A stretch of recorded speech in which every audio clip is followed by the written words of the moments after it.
Scriptural message for today, February 1st, 2026. Coming before God.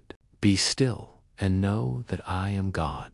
Psalm 46, verses 10. There is a holy invitation woven into these few words. Not a command of pressure, but a call of love. Not a demand to do more, but an invitation to stop. Be still. Not because everything around you is calm, but because God is sovereign, even when it is not. The sacred act of coming before God is not about perfect posture, polished prayers, or having the right words. It is about presence. It is the moment you lay down the noise, the striving, the explanations, and the urgency, and simply say, "Here I am, Lord." Stillness is not inactivity, it is an intentional surrender. In a world that celebrates speed, productivity, and constant motion, yet Scripture reminds us that God often speaks most clearly when everything else is quiet. Why stillness feels so hard? Many of us are not afraid of silence. We are afraid of what rises when the noise stops. In stillness, unanswered questions, surface burdens we've been carrying become heavier. Emotions we've avoided ask to be acknowledged. So we stay busy, we scroll, we rush, we fill every quiet space with sound. But God is not intimidated by what you're carrying. He is not overwhelmed by your thoughts. He is not distant from your doubts. Stillness doesn't expose you to judgment.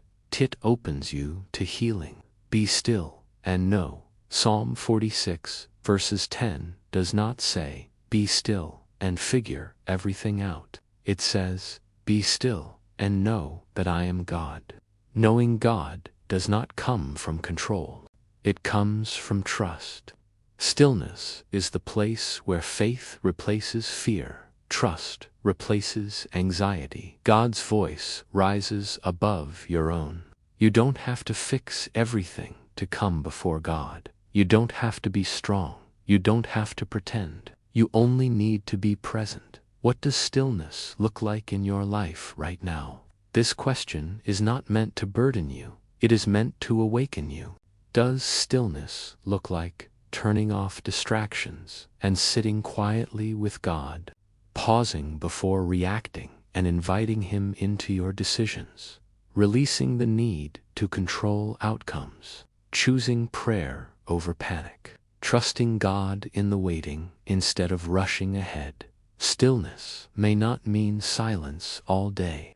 It may simply mean shifting your attention from your problems to His presence. Stillness is where battles change. Psalm 46 was written in the context of chaos, wars, shaking earth, roaring waters. Yet right in the middle of upheaval, God says, "Be still." Why? Because stillness reminds us who is actually in control. When you come before God, you stop fighting battles you were never meant to fight alone. You stop carrying weights He already offered to bear. God meets you in stillness. God is not waiting for you to calm the storm. He meets you in the middle of it. He meets you when your heart is racing, your mind is tired, your soul is overwhelmed.